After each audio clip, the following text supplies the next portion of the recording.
he would step across the line. Habitually. He's a habitual line stepper.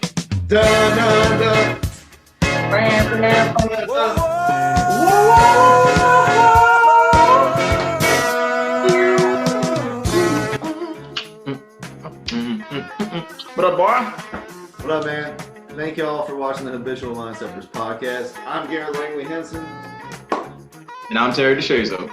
We come to y'all live from North Carolina. He's in Raleigh, and I'm in Charlotte. What up? What up? We got a great podcast for you today. Thank you for joining us.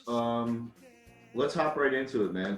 The NBA players, the Bucks themselves, the Milwaukee Bucks, started a protest this week and boycotted their Game 5 against the Game 4 against Orlando Magic. Yeah.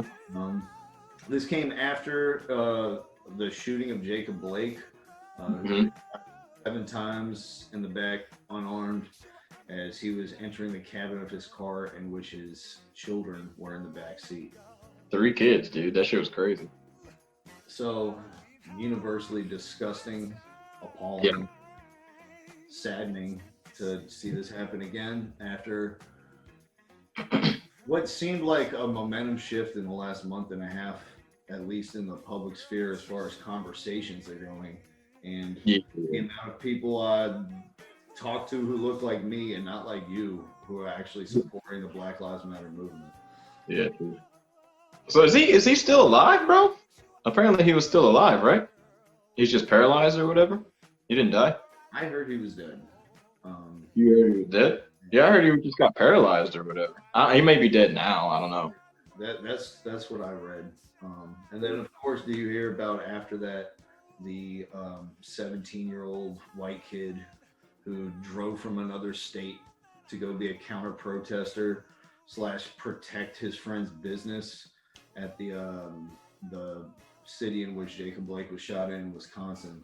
And, the kid who killed like 2 people at the protest or whatever. That was some wild shit. And shot another person's arm off and was allowed to peacefully leave the scene holding an assault rifle as people shouted police, he's the shooter. They even stopped him and gave him water. Yeah. To continue on his way. This shit's like a spit in the face, man. They do it every fucking time, bro. It's disgusting. Walking around with like an AK-47 or whatever the hell he had. It's just like, I don't get it, man. I don't get that shit. They get away with murder. Literally, like. So as you know, Terry, on the website, each week I've been handing out NBA articles, and this week we didn't feel it was appropriate to give any award out. In this climate, it just doesn't feel right. What's the name of the website? I'm sorry? What's the name of the website again? On www.thehlspod.com.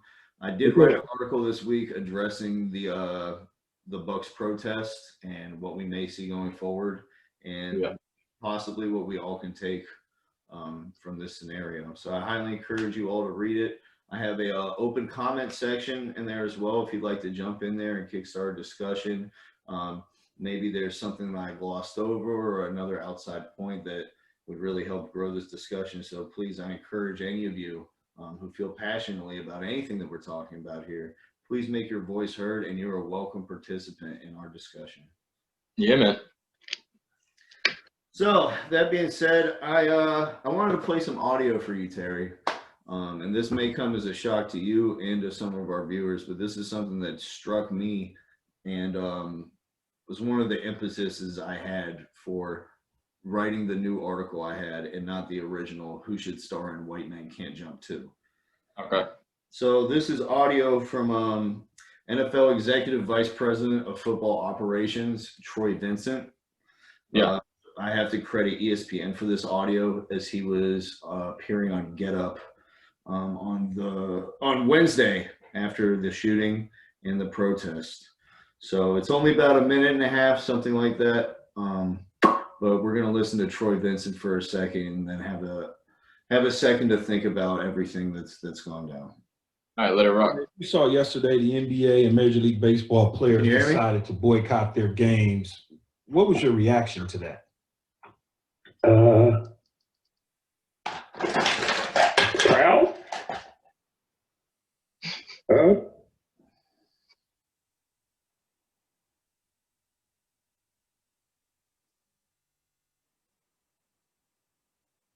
Gather yourself, Troy. Gather This yourself. got to end. Gather yourself. I'm so proud You got it, brother. You got it. of these young boys, these young men and women. They did things that I didn't think about doing. I always fought for the community, but during my time, we thought we had a handle on it, and obviously we didn't. But when I saw Doc Rivers and LeBron and George Hill, I think about my three boys. Ah, dang it. And I'm sitting up here every day having conversation about contact tracing and how we don't play ball. And I got a 22-year-old and a 20-year-old and a 15-year-old. And I'm trying to prevent from being hunted. And they're teachable moments, and I'm trusting my Lord. Trusting him.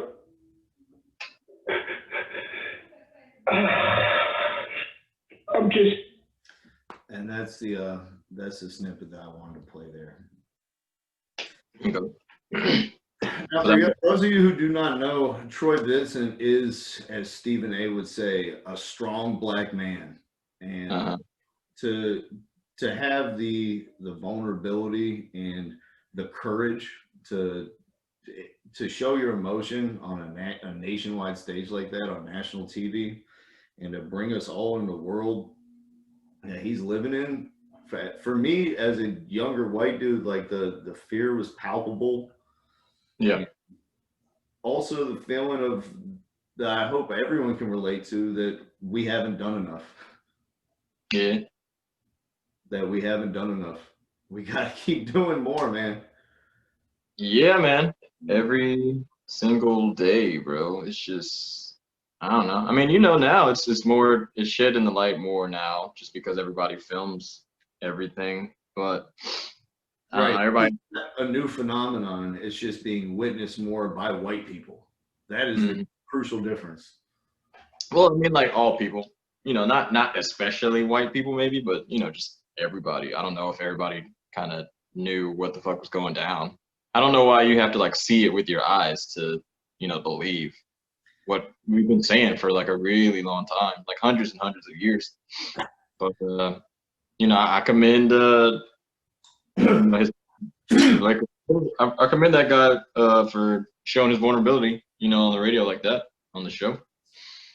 This shit definitely touched a lot of people. I mean, did you see the video of the similar situation with that white guy? I did not. So it was like the same type of shit. Dude went into his car and everything, and they were just trying to tase him. And like he took the taser off his back. He was like swinging at the cops. They still didn't shoot him. Like he got into the fucking cop car, and they still didn't shoot him. Yeah, they were still trying to tase him. I don't know, man.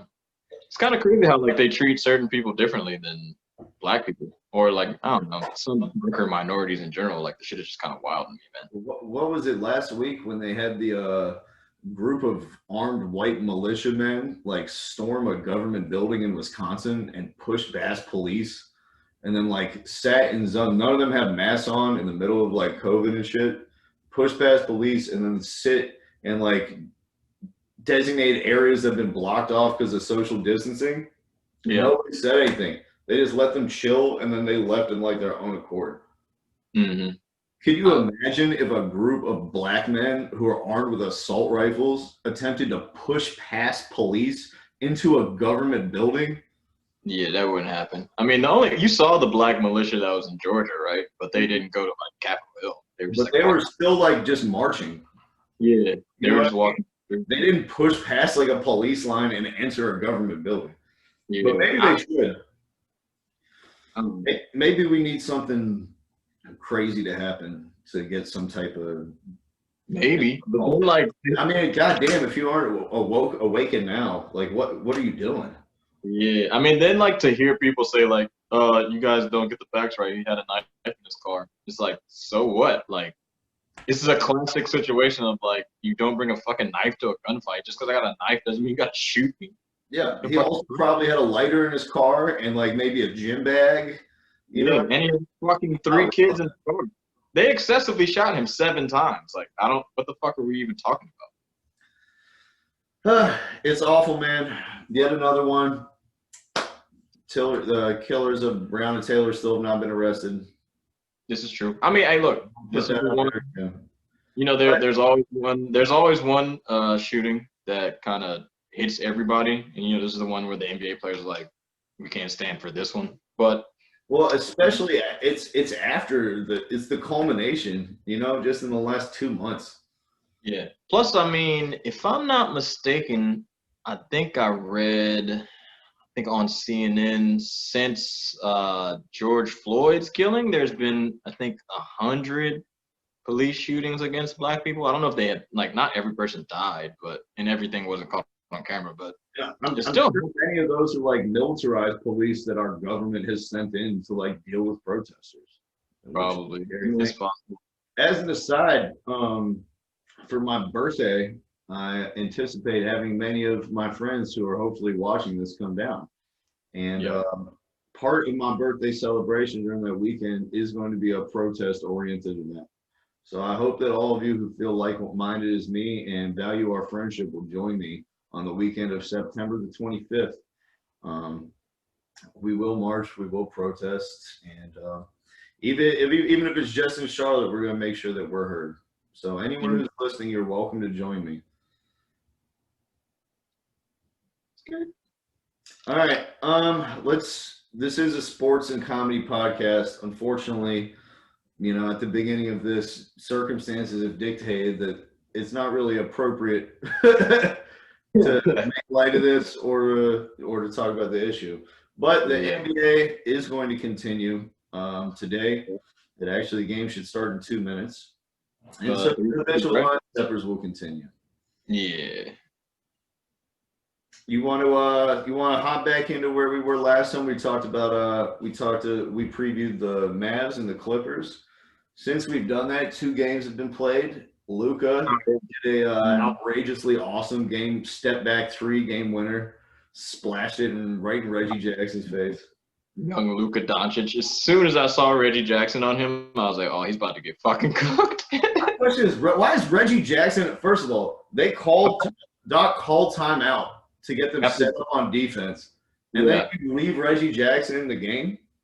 Apparently, it was a switch. I don't remember. I think Kawhi was a switch, but who gives a fuck? You should have all your biggest wings in the game. It's the last defensive possession. You don't even have to get a shot off. All you gotta do is play defense. Why do you even have fucking Reggie Jackson in the game? Reggie Jackson looked like he was on fucking skates, bro. Like Doncic just hit him with a couple moves.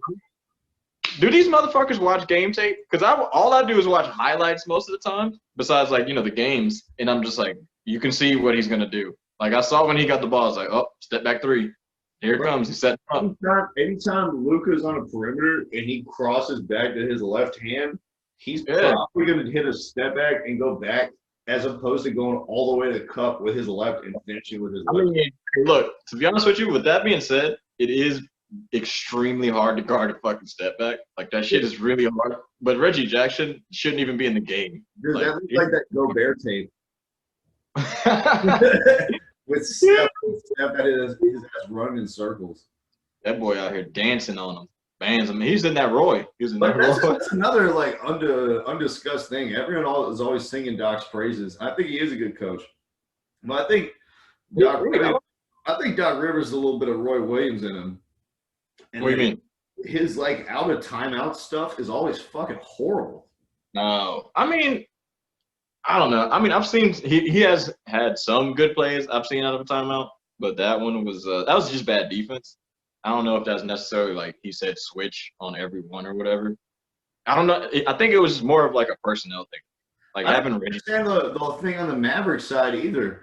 They inbounded the ball into the backcourt to Doncic originally, And then with the Clippers having a foul to give with like 9 seconds on the clock.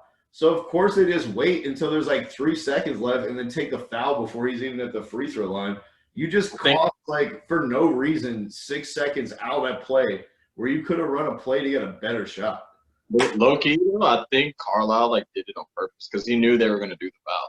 He was just like, "Yo, just throw the backcourt, like they're gonna fucking foul you. Just dribble up and they'll foul you, and then I'm gonna just draw up this play," which really wasn't like a play. Like it was just like give the Doncic fucking cook. I don't know. It is what it is. Carlisle. They had the screen action. I thought Kawhi just was like, he didn't try to fight over it or nothing. He just passed him off like a cornerback to a safety. Hey, I mean, I think they just took their chances. The Clippers really. It's the last possession of the game, and you're the best defender in the league. Like, fight through the screen. It's the last possession. These Clippers really. Doc got these guys thinking like they're the best defensive team like ever. Like these motherfuckers think they're something, and Luka's making them look like they're not good at defense. They don't look like they're great.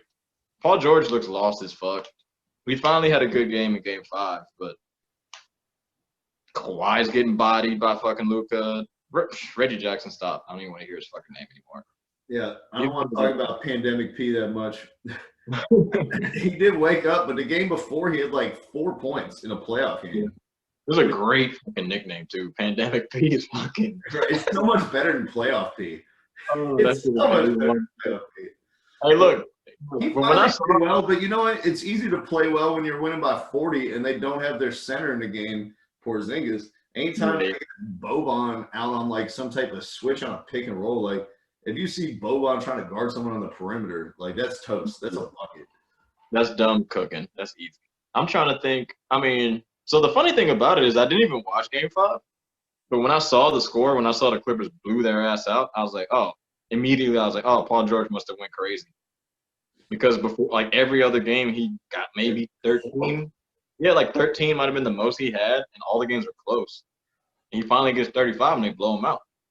If he plays like a fucking all-star, like they'd easily beat the Mavericks, but he's just playing like shit. Dude, maybe this game up. I don't know.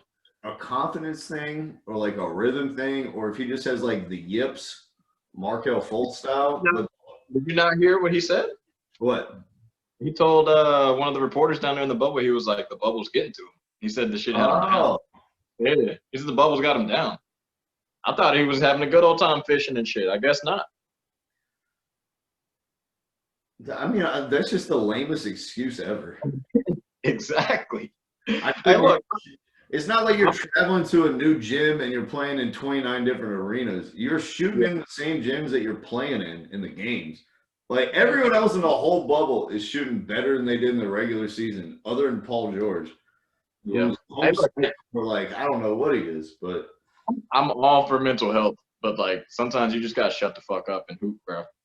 I'm over mental health too, but like that's not what we want to hear in the midst of like a playoff series. Is that like emotionally?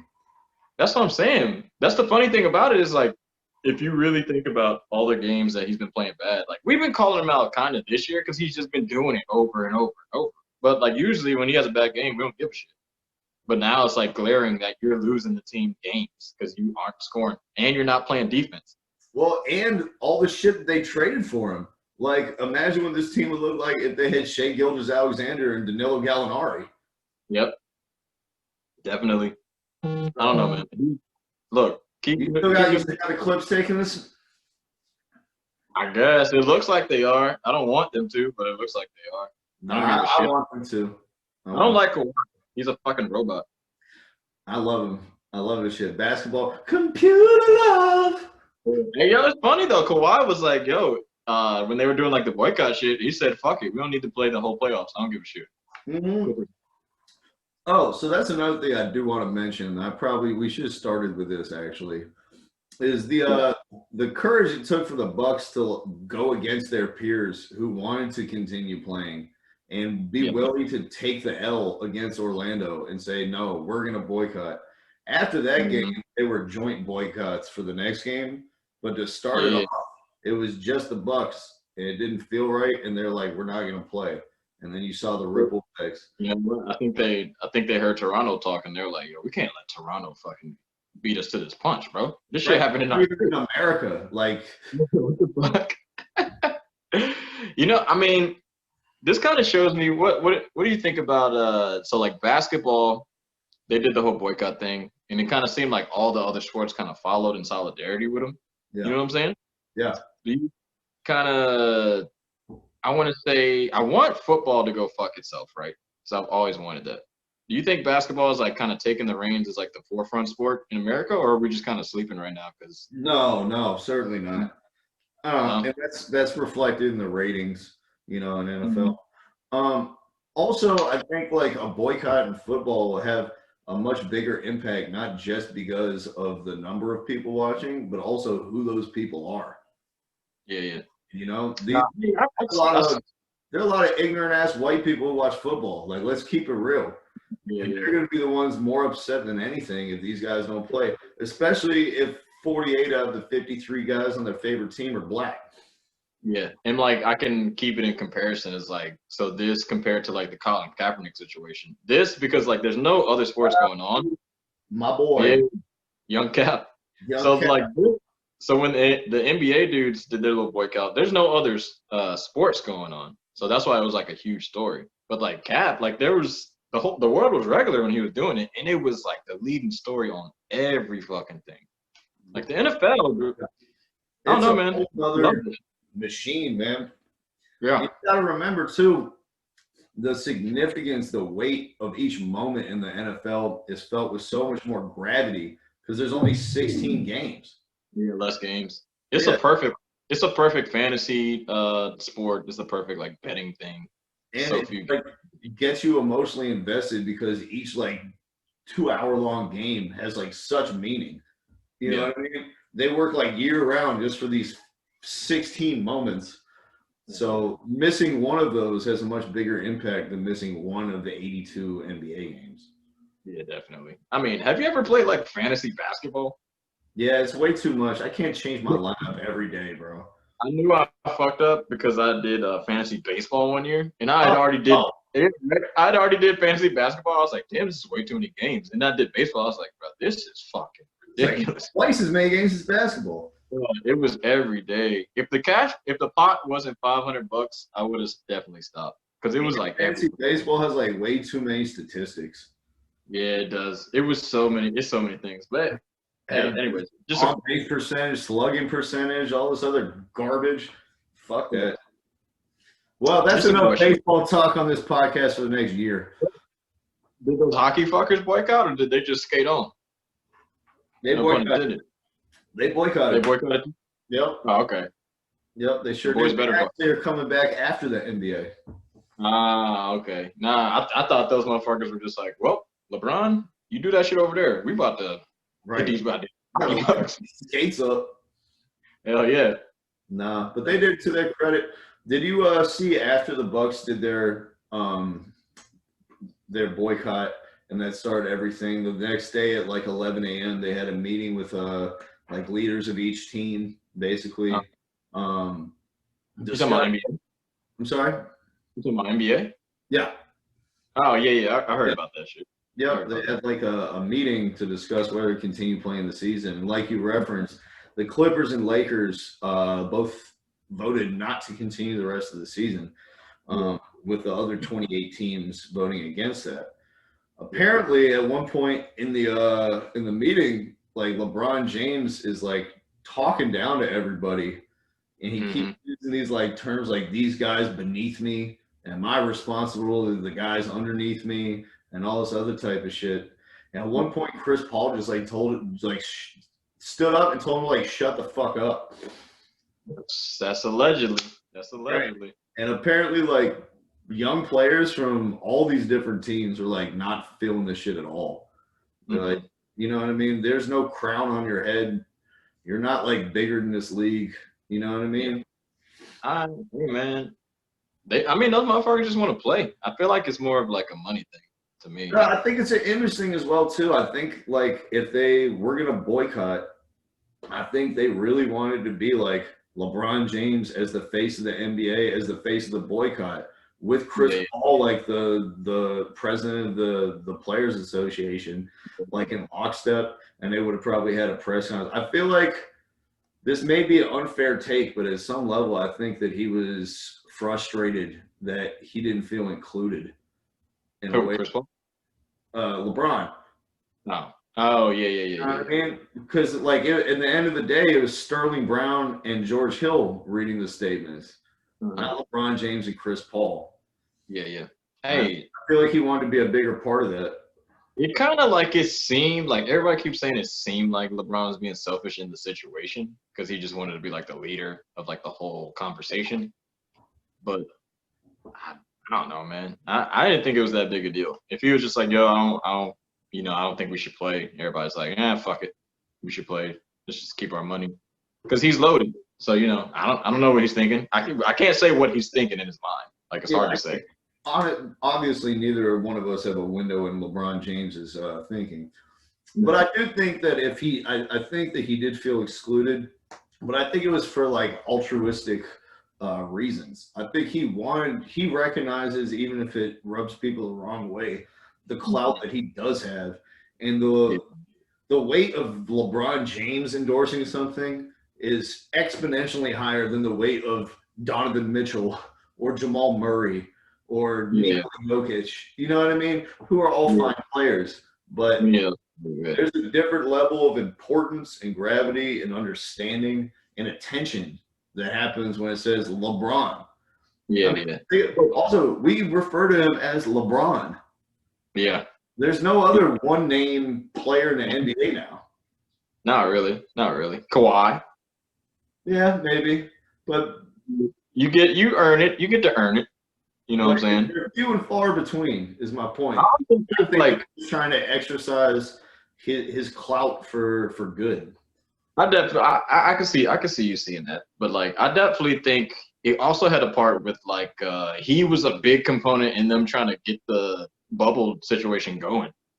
So maybe it's like everybody's like, yo, you wanted us to play so bad, now all of a sudden you don't want us to play the same fucking shit. Like what are you thinking? Yeah, I flip, choose a side type of shit, but I don't know. Well, they did keep playing.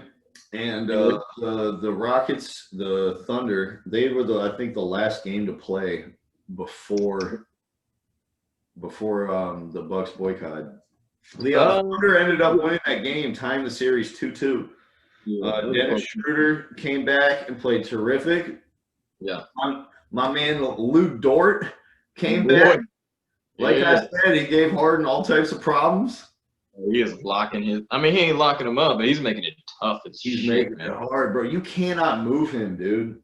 You cannot move him. So, like, when he's guarding James Harden, I think James Harden is shooting, like, low 30%, maybe 35. It's like when everyone else guarded him except for Dort, he's shooting 57%. Yeah. This shit is crazy. Going into this series, I was like, Schroeder and Dort are crucial. So that Dort was hurt and Schroeder was out with the birth of his kid, but they're back now. So Dort didn't play in game 1 and 2? No. Okay. Damn, this shit is crazy. Because, the first 2 games the Rockets looked like they definitely about to sweep them. And now it's like, oh, shit, we got a game. I'm wondering where's Russell Westbrook at? He's hurt, too. I've heard a lot of murmurs like he ain't even going to play in this whole series, dude. Well, he won't if they get beat by the Thunder. Yeah, no, definitely. No, like he's hurt. I don't know what's wrong with him, but he's fucked up. I don't know, but the 3-guard lineup of death for OKC is back with SGA, Chris Paul, and Dennis Schroeder. And man, it's that a blast to watch.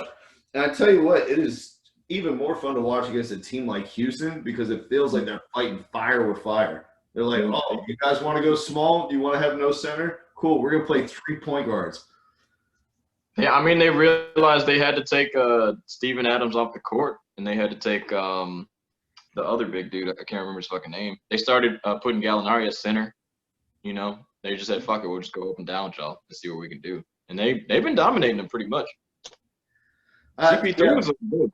The last 2 games, man, golly, like I was saying, I would so love for CP3 to knock Harden and Westbrook out, having switched teams, Going to a team that's like universally recognized less talent and make it through on like guile and smarts and grit. Yeah. The funny thing about it is like if Houston loses, it's not even gonna be a surprise to anybody. It won't even be a big surprise. Like Houston always fucking flames. Yeah, I know, which is weird because they have like Houston has the biggest variance to me of like teams in this whole playoffs.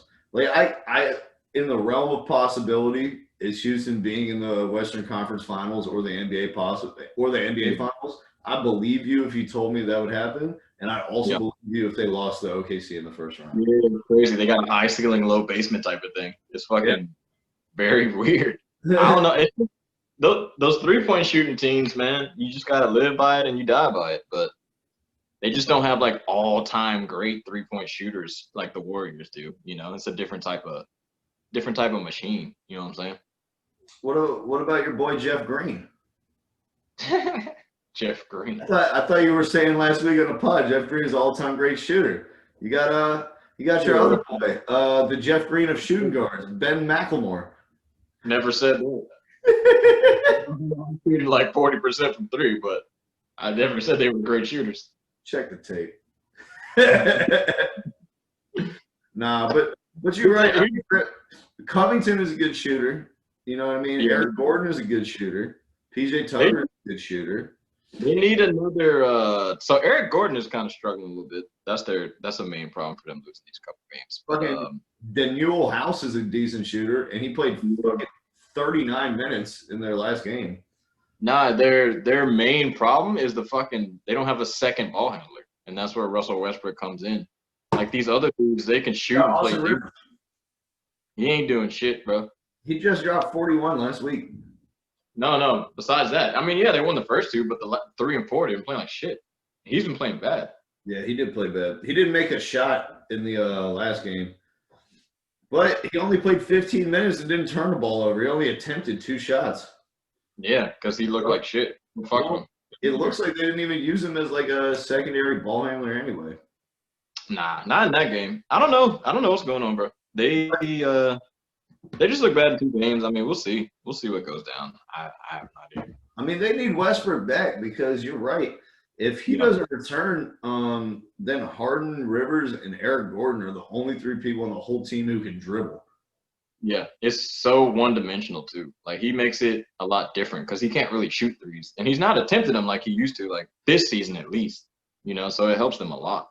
I think it's so interesting to watch this as like the different philosophies of teams. So you see like teams like the Bucks, who their number one thing is rim protection, and they have Brook Lopez drop super deep on pick and rolls, and they're like, we're going to give up the mid-range and we're going to give up threes, but you're not getting shit at the rim. And then you see teams like Houston, they're like, we're not even going to have a center. The way that we're going to defend the rim is not letting you get to it because all of our players are able to switch pick and rolls and keep you out of the paint. So it's fascinating to me to see these different type of styles, like stopping it at the very end, like the Gobert style, like all the way at the rim. Or are we going to stop you from getting the rim by keeping you from getting into the paint entirely because we got a wing guarding every player on your team? Yeah, I mean that's the problem. That's the problem with the Clippers is they don't have anybody that can block shots. So like they think that they can just guard you. Huh? Zubac. Nah, he ain't blocking shit. Bro, have you not seen him play? He's played great in the playoffs this year. He's played really well against the Nets. I haven't seen him block anything. Swear to God. I feel like the Rockets need like Lucas Kleber or something. That'd be like a great pickup for them. Who? Lucas Kleber, the dude on the Mavs. That 6'10" dude who's like getting cooked by Kawhi. Fucking Maxi Kleber, you mean? I mean, whatever his fucking name is. Bro, he's a small forward. What? He's like 6'10" though. Yeah, but he's slow feet. If the Rockets would want anyone, it would be Porzingis. They'd have a wet dream with Porzingis. No, KP's getting cooked in all the pick and rolls. If there's ever all they want is a 7'3" dude to like stand 40 feet away from the basketball and shoot jumpers. Let me tell you something right now. Every time there's this, like, if KP is on like Kawhi or Paul George or like any of those motherfuckers on the perimeter, roasted, bro. They are salivating. They are looking at him like an Indian dude, like looking at a little bitch about to rape that joint. But also, that's just the way they. Oh, that's just the way their games are too, though. That they're like nasty for mid range because they can get that mid range against Porzingis whenever they want. Oh yeah, all day long. Whenever they want. It is what it is. I mean, Houston's got a problem.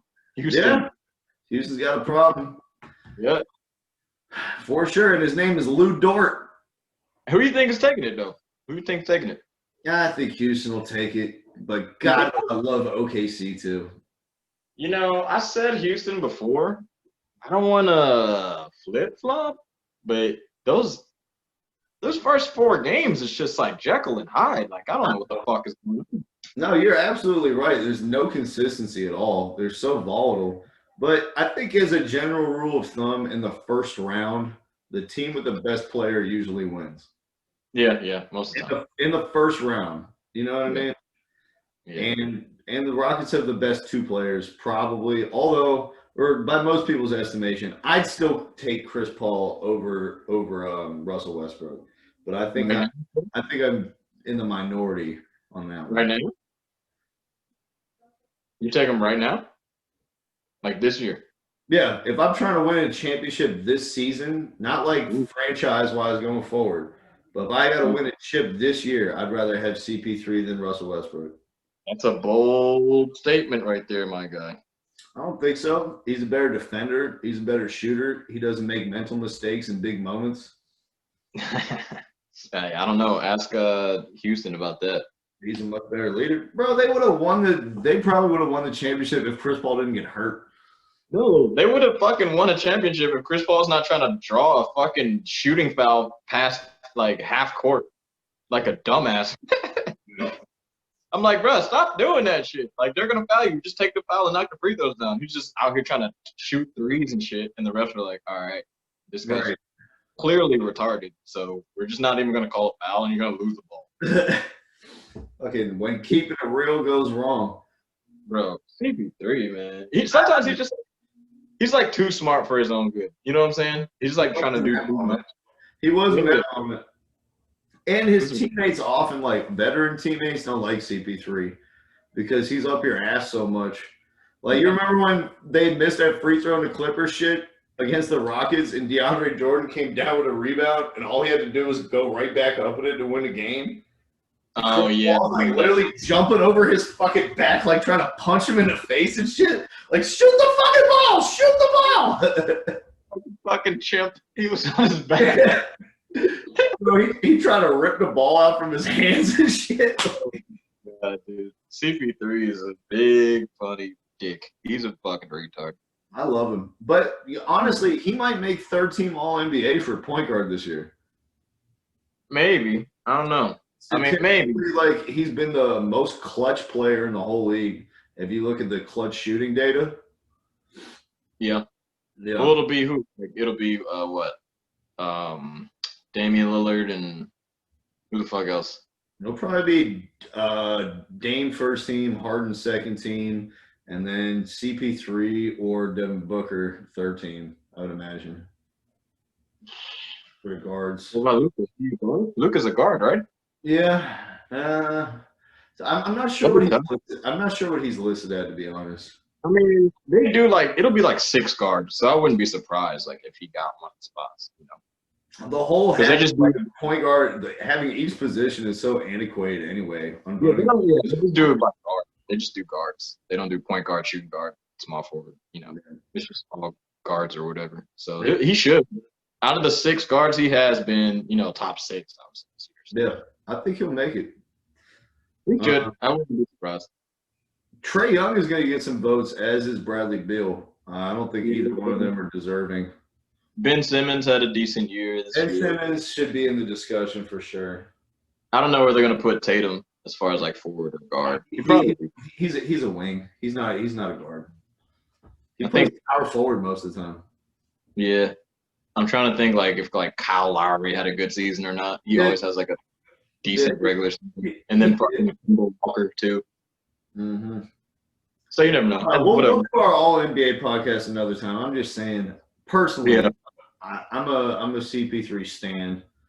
I could give it to him. It's between him and DJ Augustine. Oh Lord. You mean fucking between him and Moutier? Oh God, Moutier. It's between Moutier and Frank Ntilikina. Or don't no more. I won't even say anything about it. I won't talk about it anymore. Were you gonna mention Trey Burke, who's playing well for the Mavericks? No. Remember he was on the Knicks? No. I won't say that name anymore. I don't know anything about that team. All right. Well, let's not talk about them then. You want to talk some soccer, bro? Yeah, I mean, we can go ahead and finish off what we were talking about before. Everything is Bayern won the Champions League. I don't even think we talked about that on the last pod. We didn't. Those motherfuckers pulled it through, and then Sevilla. I think we did talk about the Sevilla game though. Yeah, but, we talked about Sevilla. Sevilla wins the Europa League every other year.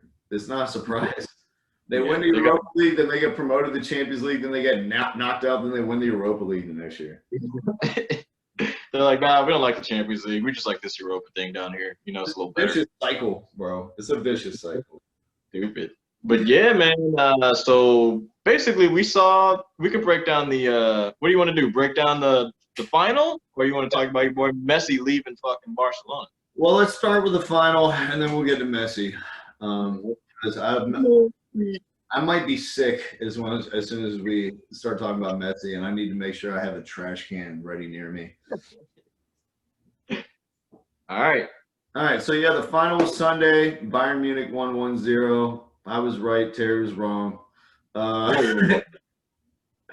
both said that Bayern were gonna win it. No, you picked PSG. I got this shit on tape, motherfucker. No. We remember before that we were like, yeah, they're going to win the shit. But when they went to the final, I was like, yeah, I'll go with PSG because I think they'll show up. But the whole time I was like, Bayern should win the fucking final. They should. I mean, they're the best team on paper. Remember how that tirade you went on about how Neymar always shows up in big games? Hey, he was out there flopping like a motherfucker. Was he flopping it? Was he out there? Yeah. Did he get on the plane to Portugal? If you don't fake, he had 2 chance creations.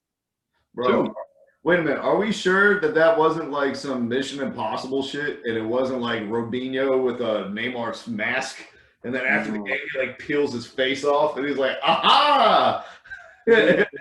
Robinho like that? That's fucked up, man. Old ass Robinho. That's what he played like. He's a big reason why I started liking Man City with fucking Robinho. I know he was. Yeah. Disrespecting the Brazilians like that. That's fucked. Come on, look.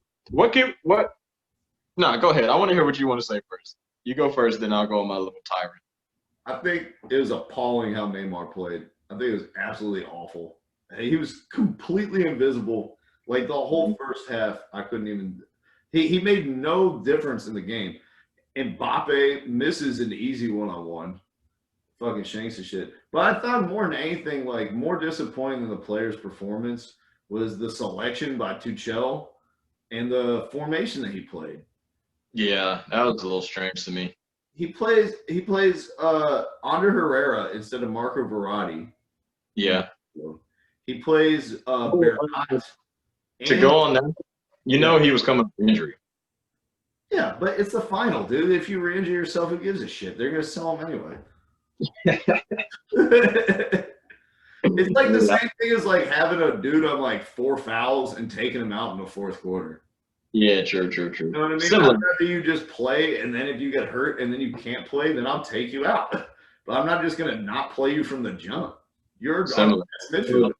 You'd rather play just the dude that is like really good, but if he gets hurt, fuck it, we can replace him. It's the Champions League final, dude. Like we played all for this moment. This is why we make a great duo. I always disagree with everything you say, and like you always disagree with what I say. Like I think when you put somebody in and they get hurt, it's like you wasted my fucking substitution. I would rather put you in like later in the game and then you try to do like an impact like that way. But I mean, it could go either way. because he could still get subbed out in the second half. Bro, they waited until like the 77th minute to bring him on. It was even if you're gonna bring him on the 55th or something like that. They definitely waited too long. They definitely waited too long. And then the other selection that he makes, Kimpembe, or excuse me, not Kimpembe, Carrere is playing right back. He's a right back, and then they have Bernat, who's also a right back in the game. He's left back. Huh? He's left back. He's playing on the fucking right side of the formation. He's a right back naturally. And then down a goal, who do they bring in? Kurzawa, another fucking right back. No, he's a left back. He alternates sides, bro. All of them are bad, anyways. He just brings in worse people. Saying, what's the point of playing 3 trash fucking outside backs when you're down a goal and Icardi is melting away on your bench? Yeah, I don't know. Hey, Icardi is on the shit list. I don't know what's going on there. He's gone though. He's going somewhere. I don't know where he's going, but Di Maria. It makes me wonder like how shitty the French league actually is. That they I know he was a fucking star this year. They didn't be successful at all. Yeah, I don't know, man. Bro, he is so left foot dominant. Like I was watching the game. Every time he receives the ball, I'm like, he's cutting right back to his left foot. He's cutting right back to his left foot. And every time they force him to his right, he fucking lose the ball. That was one of the chances where they actually could have scored, but he can't shoot it all with his right. So right, and he skied that shit inside the box. And I got to give Ander Herrera some credit. That was a nice-ass little sneak ball because I thought he was going to go to the left with it, and he gave it back to Di Maria. I was like, oh, shit. It was nice. But if you notice, Di Maria tried to put it on his left foot originally and got blocked. Then it fell back to his right foot, and then he skies it. Yeah. My man, you got to put that shit on frame, bro. You got to make Neuer make a save. Yeah, Neuer target, dude. Neuer played a great fucking game, too, to be honest with you. He played great. He had to, against a team with that type of pace, like that sweeper keeper role, that was really important. Him closing down that space behind the back line. Yeah, he definitely doesn't like sweeper keep as much as he did when like Pep was there, but he's still really fucking good. He's really good. He used to be drunk off that sweeper keeper shit. You remember when he was in the World Cup and they lost to Mexico, and he was out there dribbling around in the final third as an outfield player, and they stole that shit and scored? Yeah, I remember that shit. He's out here trying to step overs and shit. Like, what? I like it. Fuck it. All in all, it was a disappointing final. I felt like PSG half beat themselves. That's what I was about to ask you. Like, wasn't this one bad? This one was not as worse as last year's joint with Liverpool and Tottenham, but this one was bad, bro. It was bad. Bayern definitely looked better than PSG did, but like it still wasn't like dominant. You know what I'm saying? Mm-hmm. Like it's just too much fucking like pressure. It looked like an MLS team, but like the players were better. You know what I'm saying? Like they were high nerviness. The nerviness. Yeah. Like the first 20 minutes of the game, everyone's taking bad touches, playing like there were like so many defensive mistakes that led to like early chances. Yeah, I was like, yo, these guys must really be nervous because if Bayern had played on the level that they have been all season, they would have demolished PSG. Yeah, I definitely play that well. I didn't think. Nah, I mean, I definitely get it though. Like the Champions League final is like the biggest soccer game there is. Like this shit is better than the World Cup because like these are paid. These motherfuckers get paid a lot, and it's like a symbol. Better than the World Cup, bro. Nothing's better than the World Cup. I'm saying like as far as like the quality, these players are like the dudes that they assemble. Like, yeah. The quality of the play in the Champions League final is higher than the World Cup. Like the best one, but yeah, this one was not worse than last year's, but they just played so fucking puckered up, like their assholes were pucked, dog. Everyone but Alphonso Davies. Yeah, he looked good. He looked good, bro. Yeah. Man, he looked good. It is what it is. I mean, a few good players like Alfonso definitely played well. Lewandowski did his thing, even though he did. Did he score? He didn't score, right? Who scored that fucking goal? Coleman on the cross. Yeah. I mean, they played all right. It just was kind of sloppy. It was a sloppy game. Yeah. The only person I thought who didn't look nervous was Thiago. Yeah, nah. I mean, he's a veteran, bro. He's 35. Apparently, he's going to Chelsea, which somehow they still are buying fucking players. I don't get it. Yeah. He got Thiago sold Silva. to Liverpool, bro. Oh, did he get finalized to Liverpool? I thought so. I thought I was reading that today because I was Um, watching the Arsenal Liverpool game. I think it was the Community Shield or something. oh yeah, the final. Yeah, yeah. I was watching that this morning, and the commentators are talking about how Thiago's coming and everything. Wait, which? Oh, you're talking about Thiago, the center mid. Yeah, Thiago Alcantara. I was talking about Thiago Silva. Okay, got you. No, I'm talking about Thiago Alcantara, You know, he's supposed to be going to Liverpool. yeah, Liverpool. Yeah. I don't know if you said it got finalized. They were talking about his transfer during the match. I didn't see like any official like tweet or anything like that, but they were talking about it like the commentators like it was pretty much a done deal. I mean that would be nice. Liverpool needs somebody like that, like a little playmaker. But we can talk about some of the transfers real quick if you like. You saw, like we said, Chelsea got Thiago Silva and they got Malang Sarr. They got Malang Sarr too. Yep. So does that mean so they got Timo Werner, which is crazy. Yep. They got He played pretty well today, I gotta say as well. yeah, he did. They got He looked dangerous. I don't understand why Pulisic wasn't. Oh, he's hurt. That's why. yeah, they got the dude Ziyech from Ajax, I believe. Good. I think did they confirm that they signed Kai Havertz yet? Did they get him? It's not confirmed, but widely speculated. So they're trying to get that motherfucker. They just got. I think they're getting Thiago Silva. You said they signed Malang Sarr. Yep. And then they're supposed to be getting another defender. Yeah, they bought another center back or left backer. I forget exactly who it was. Ben Chilwell. I think they're getting Ben Chilwell. Good move. Good moves from Chelsea. Yeah, I don't even know how they're doing this shit. Because Roman Abramovich got tired of losing. He also, like, for a billionaire owner, he hasn't really spent that much in recent years. He chills. You remember, like, when we were in high school, Chelsea was like the richest team in the Premier League, and he was only like billionaire owner, and they were the motherfuckers buying all the expensive players, and then Man City got bought by those sheiks or whatever, and then he just kind of became small potatoes and started getting outbid for all the players he wanted. Yeah. So they really relaxed down for a while on the spending. I think this summer he's like, all right, I'm back in the game. Like Frank Lampard is our coach of the future. We have building blocks. You know what I mean? So it is confirmed. Chelsea got Ben Chilwell. They got him, I think, a couple days ago. So they got his ass. Their back line might be looking a little better than last year. That was their big problem. Like they could score, but their defense was horrible, awful. Bayern Munich ate their fucking ass. To Manchester United's credit, at least they recognized their defense sucked last year, and then they addressed that shit with two big signings. And they shipped in like 25 less goals. Yeah. Even though Harry Maguire has moments where he looks like a fridge without wheels. I mean, Harry Maguire looks bad, but he's not the problem. Lindelof is the fucking problem. Oh, yeah. Lindelof is an idiot. They don't even want to play him. They wanted to play Bailly, but he keeps getting hurt, so they can't play him. Yeah. Y'all motherfuckers can have him TD.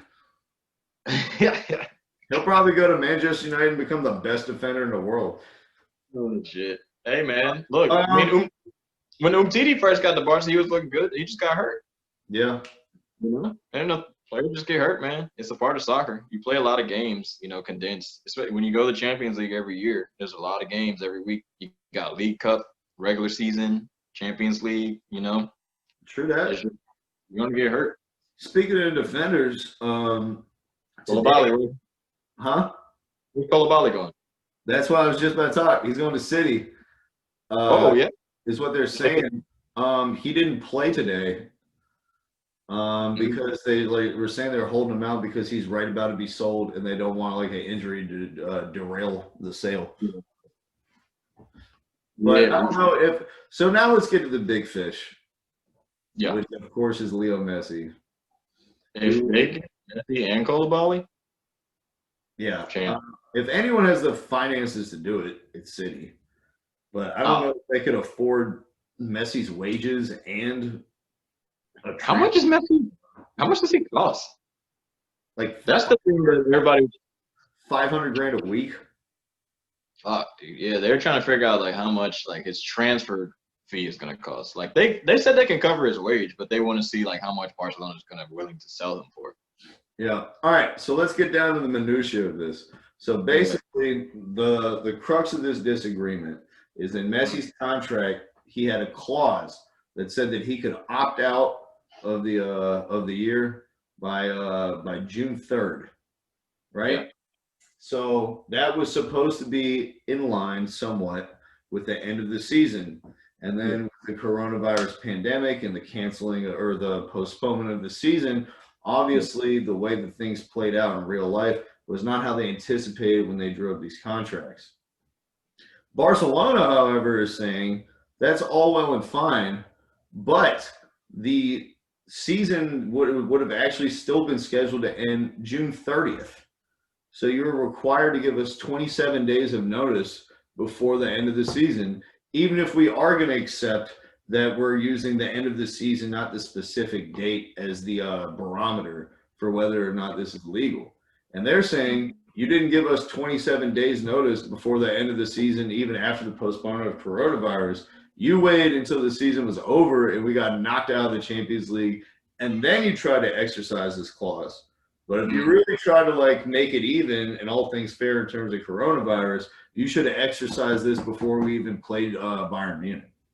So they're trying to, do it by disqualification, like as far as like dates are concerned and shit. Yeah. So their position is if you want Messi, you can pay his 700 million euro release clause. Oof. If that's the case, he ain't going nowhere. I mean, look, I'd love to get any single player, but that's too much for one dude. You know what I'm saying? Like, if you're going to do that, you might as well just get a whole new back line. But, all right, so you say that, but if you look at the amount of money that Man City has spent in the last, 4 years, it's probably over $1 billion. And you haven't got a return on any player like you would on Messi. Yeah. You could probably spend that $700 million like you did buying Cancelo and Mendy and Kyle Walker and the 12 other right backs that you buy each year. Zinchenko, left back. Before you buy another center midfielder for $6 million and then turn him into another left back, like you did with fucking Zinchenko and the black dude who sucks. We bought Eric Garcia. We bought Laporte. We bought Ederson in the last couple of years. Jesus. Yeah, they bought him. Sane. Yeah. We got him from Liverpool. Yep, Sane. Rodri, De Bruyne. Yep, they bought Bernardinho. They bought De Bruyne. They literally bought almost Bernardo Silva. Yeah. Mahrez. Yep. That's what I'm saying. If you combine all these, I'd rather have Messi for $700 million than 6 of these scrubs for the same price, even though he is 33. All those dudes cost $1 billion, all of them. That's what I'm saying. And you know what's funny is the top 10 teams that spent the most money in the past couple of years, Bayern won the fucking championship, and I think they were 15th in spending or some shit. And it just probably legit, man. Yeah, I mean the thing is though, all those teams that spend the money, they were in the top of their leagues, and they were at the end of the Champions League. If you spend money, you're going to be good. But that's also just because of just squad quality in general. Yeah. Well, the only team that didn't make it really far was Arsenal. But everybody else was You know what? They looked miles better today. Yeah. Who's new? Is anybody new on their team that played today? I didn't see the Community Shield. They signed Saliba. I don't know if you know him. He's the very athletic. He's good. He debuted this week and played really well. For some reason, they elected not to play him today. Okay. But they still won. Or shit, I don't know, man. Bukayo Saka was playing really well. Yeah, young kid. They need to play him more. So back to the Messi conversation though. What are you gonna do if he leaves, bro? You gonna throw up? What's up? Yeah, I don't know. It's going to be some type of like self-flagellation involved, like some type of penance for my sins for whatever I did, to drive him out of here. Because I'm sure some part of this is my fault. I mean, it's got to be. That's what my dad always says. Oh God, I don't know what the fuck. I mean, you know what's funny though? Like the dudes that y'all signed, like Griezmann and Dembele. Like Dembele still looked pretty good. He just got hurt. Yeah. You know what I'm saying? And Griezmann, he just had a problem fitting in because he's a fucking striker. And for some reason, y'all kept playing him at fucking left wing or whatever. All right. He's a second striker, though. He's like in the hole. He wants to play like the rookie role. Well, you at least got to try him right there. Y'all kept just playing him at left wing every fucking No, dude. Every game, Suarez was hurt half the season. We tried playing him at striker, and he fucking sucked. It was too late. You already tried him at a different position. He was like, I don't know how to play soccer anymore. You guys switch me up. I'm done. Yeah, we switch you back to Real Sociedad or somebody. That's what we need to do. Well, apparently they want to buy Lautaro Martinez, though. I would love that. He's really good. Yeah, him and Messi would actually mess together, but if Messi leaves. So I just want to say how disgusted I am with the Barcelona board and Bartolomeu, who needs to resign. Their new coach, Ronald Koeman, whose greatest achievement as a manager was getting sacked from Everton, Valencia, and failing to qualify for the Euros with Netherlands. He's a good I love picking fucking former players as coaches. Yeah, and he comes in and he tells Messi, like, their first meeting, he's like, all your privileges and all that shit that you've had this time, like, all that nice stuff has run out. Idiot. Complete like, who the fuck are you, Ronald Koeman? This guy's an idiot. He looks like Chucky. He looks like who? Chucky? Yeah, he looks like John Gruden. Oh, Jesus Christ. Oh my God. So you agree with like the overhaul though? So they said they're gonna sell Suarez, Busquets, PK. They said Semedo might go. It just depends. He's not going. He just signed a new contract 3 months ago. Yeah, but they said they still might do it. Because Bayern looked so bad in that Bayern game. They're like, yeah, we might sell this motherfucker. Dude, Alfonso Davies just undressed him. Yo, that shit was elementary, bro. I'm like, damn, Semedo, you looking like. No one has beat me with the like foot not touching the ball waggle move since like middle school, bro. Like that's bad. When somebody hits you with the like, I'm just gonna waggle my foot in front of the ball. That's when you know you've lost all your confidence. Because as soon as somebody is doing that, you should be kicking the ball out right there. Step up. He was just like, uh-oh, I don't know what he's going to do. Keep their foot on the ball. That's the shit you told me. Just wait till neither one of their feet are touching the ball, then kick it. You can't do anything. Like, I can just get closer. You don't have any, like, what are we doing? It's fucking hilarious. I don't know. That was horrible. But as far as the original question you asked me, no, I don't support it. I think that this is part of the problem is that these players need to be treated with the respect that they've earned. Yeah. Suarez is the second highest goal scorer or the third highest goal scorer in Barcelona history. Mm-hmm. You know what I mean? We're just going to sell this dude to fucking Orlando FC like he hasn't – you know what I mean? More than Henry, more than Eto'o, more than any player besides Messi and some dude who played in like the fucking 50s. And we're just going to treat you like you didn't do anything for us. Same thing with PK. Same thing with Busquets.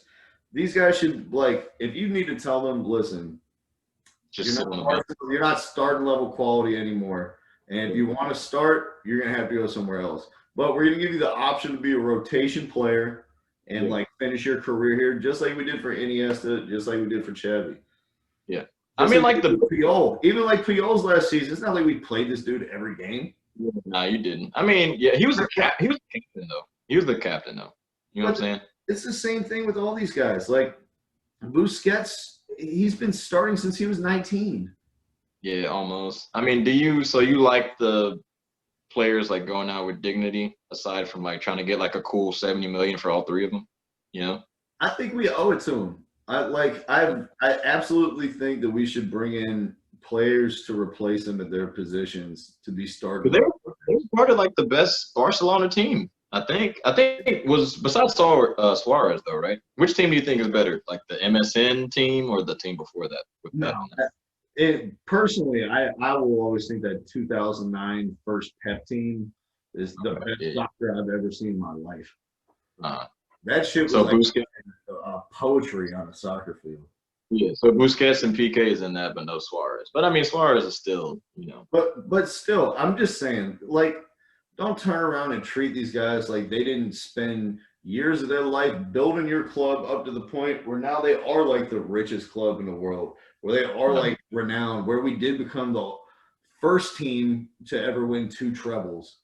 These guys are all part of making that history, and you should treat them as such. It's not right to sell them out the back door, disrespecting them the way they have in the paper and all this shit. Especially Suarez. All this like Suarez fucking slander.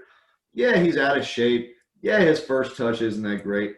He's still a fucking good player. He still finished like 4th or something in La Liga in scoring, or 3rd, and he missed like half the season. Yeah, I think he had like 20 goals still.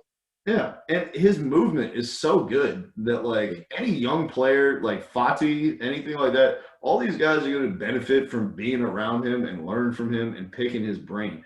Just because he can't start in a Champions League final does not mean this guy is useless. Yeah, I don't know. Barca, whoever, are y'all getting rid of the president? Because he's running the team into the ground, bro. Did he already? He said that he will formally resign if Messi announces that he'll stay.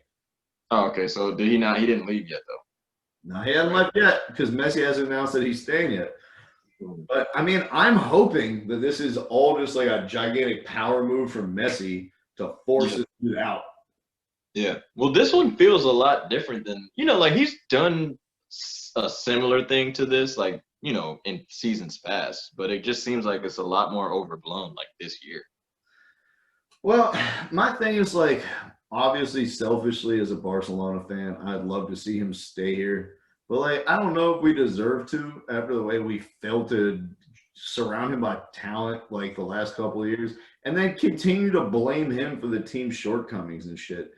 When we lost in Roma after we were up 3 goals, that shit wasn't fucking Messi's fault. That was our midfielders for not tracking back and losing the ball in the defensive third and shit. When we lost against Liverpool, it was not Messi's fault. He scored like 3 goals in the tie and had 2 assists. We didn't mark a quick free kick at the front post. Like, it was like comical. You know what I mean? And everybody looks at all this shit and they're just like, oh, Messi's not getting it done. It's like, well, he's surrounded by a bunch of 33-year-olds that don't want to run into space. They want to pass you the ball and stand right there. He scored on like the dude who came in second in the Ballon d'Or that year. Like Van Dijk was a monster and he still got 2 goals with Liverpool. Like what the fuck you want him to do, bro? So honestly, I wouldn't be upset at him if he just like pulls the LeBron and is like, you know, like my tenure in Cleveland, my tenure in Barcelona is run out, and it's time for me to go to the next chapter. Like I'd be shocked, and I hope it doesn't happen. But if I were Messi, why am I going to? I only have like maybe 1-2 years left in my prime. Am I going to waste on some team that doesn't value me? Did you see all the shit that the president and Eric Abidal came out talking shit about Messi in the middle of the season, leaking stuff to reporters saying that he was like a locker room cancer, and the reason the coach couldn't coach the team is because Messi thought he was bigger than the team and all this shit. And he literally, Messi is so soft-spoken, but he actually like clapped back on Twitter. It was like, keep my name out your mouth. And if you're going to say something about like players, say it about me specifically and have some balls. Oh, yeah. Hey, man, selfishly, you know, I would love to see him go. So anyway, he doesn't even have to. Go ahead. He doesn't even have to go to City. Like, I love, you know, I'm a supporter of City. Like, he doesn't even have to go to City. I would just like to see him play for another team. That would be just dope. So that's what I wanted to ask you, Terry. And I think we could we're running a little long in the pod, so we could probably close with this. All right. Top 3 teams that you'd most like to see Messi on. Yo, honestly, I mean, number 1, not even being biased, I would like to see him go back with Pep, just to see like the system. You know, like the players are good on City, but they're not like him. This motherfucker just got 20 assists in a season. I mean, De Bruyne had a bunch of assists, but like, can you imagine those 2 passers on that team, bro? Holy shit, bro. And so 1 would be City. If Lautaro stays at Inter, I would like to see him go to Inter. That'd be fun to see those motherfuckers. I like to see Lukaku fuck up all his chances and Messi try to kill him. Like, bro, Messi gonna like slip him some like uranium in his soup, or like however they do those spies from Russia and shit. Yeah. And then low key number 3, I'd like to see him go to Man U on some sneak shit. I don't hate Man United. Yeah, that'd be cool. Because fucking Mason Greenwood can finish, Martial can finish, Rashford is decent at finishing. I'd like to see And that. he'd have 2 good midfielders in Pogba and Bruno Fernandes, who are like technically at least not shitty. Yeah, and Man U's still trying to get Savage. Like, they're still trying to get this motherfucker. So that brings me to the ones that I'd like to see him for. Lazio. I'd love to see Messi and Lazio. That'd be sneaky. Fucking awesome, especially if they could sign a forward with some pace. I'd love the second one. I'm going to stay in Italy. I'd like to see him for Napoli. Okay. Well. I think that could be. Well, to be honest, any of those Lazio, Napoli, or Atalanta, I think would be really fun. Any one of those. Napoli would be fun. Those 3 short motherfuckers. That'd be crazy. If he's going to go to England, I'd like to see him go to fucking Leicester. With Vardy. Yeah, and see like if Leicester can win the league again, like when Messi, you know what I'm saying, dragging to the finish line. Because all these dumbass British commentators are always like, yeah, Messi's great when he plays in Ibiza. Well, what about on a rainy night in fucking Stoke? He murders y'all every time he plays. I'd just like to be able to see that. And then lastly, and then this is like the straight up, just like spectator type of shit. You dare say it. Juve. Hell no. Fuck no. Old ass Messi and Ronaldo together at last. No. Keep them separate, bro. Separate but equal. I don't want to see that. Reunited and it feels so good. But the funny thing about it is, if they did play together, Ronaldo would have like 40 fucking goals. And Messi like, yeah. Oh my god, dude. That shit would be like that. Like when the Heat first formed, it was like, I just want to see what this looks like. Yeah. You know what I mean? I just want to see what like this much talent on one floor looks like. Yeah. But the funny thing, but the big difference is it's not just 3 players and a bunch of dickheads. Everybody else is still decently good on Juve. It's not like I'm watching LeBron, D Wade, and Chris Bosh. I'm like, who's that dude? Who's the other player that's on that team? If Juve want to give us Dybala and, you know what I'm saying, like $200 million for Messi, I think about it. No. He was the MVP of their team, apparently. Did you see it? Oh, no. Dybala was the MVP of the league, and Ronaldo was the MVP of the team. Or it was something like that. Dybala didn't even play well last year. Yeah, they gave him like MVP. I'm just like, what? That doesn't make any fucking sense. He didn't even play well. But yeah, I mean, if he goes to Juve, you can't get rid of Dybala. Like, no, fuck that shit. But you can't play him with Messi. They play the same position. No, they don't. Dybala can play cam. Put him at the cam. Where do you think Messi's gonna play, bro? First of all, we can put Messi wherever. He'll be fine. You know what I'm saying? I'll put Messi at center back, and we'll just hoop out from the back. Like, you know what? That's what everyone says about him in training, is that he's the best at every position. Yeah, like he wants. Yeah, they're like, when he wants to take the ball from you, like he'll just take the ball from you. Yeah, like, come on, he's a monster, dude. He just doesn't try that hard all the time. Yeah, I remember when I used to say, I was like, I can take it from Messi. Like, he's just dribbling a ball. But now I'm like, it all the time. Now I'm like, yeah, I don't know if I could take it from this dude.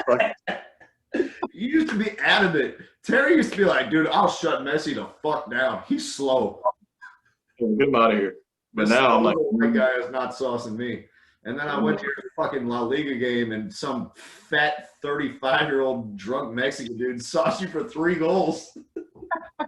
Yeah, right. Hey, we're blaming Benadryl. Yeah, that's what we're gonna blame it on the Benadryl.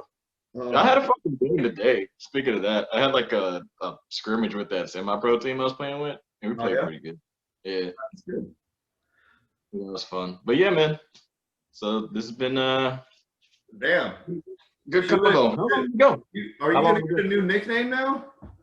Who, me? Yeah, like how we did from like playoff P to pandemic P. Are we gonna go from like terror squad to like depressant DeShazo? I don't know, bro. I have no idea. I'll tell you what, that was a strange, I don't know, like feeling, like sucking. That was like really I bet. Welcome to my life, buddy. It's always good to have company. Hey, I didn't go that low. Don't do that to me. All right, y'all. Well, thank you so much for joining us on the Habitual Line Steppers podcast. Please check back to our website at www.thehlspod.com. Continue the conversation. Give us your take.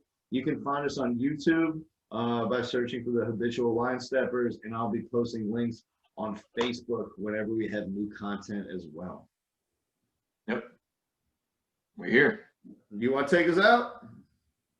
You know what? I'm not even gonna do the thing we did last time. I'm gonna figure out a ending tag for us, but I ain't gonna copy Jalen Rose. Well, how about we just do something simple for this week in the wake of everything, and we'll just close it out in silence, all right? All right, man. R.I.P. Chadwick Boseman, bro. Thank you for listening to our podcast this evening. Thank you. You're far too kind.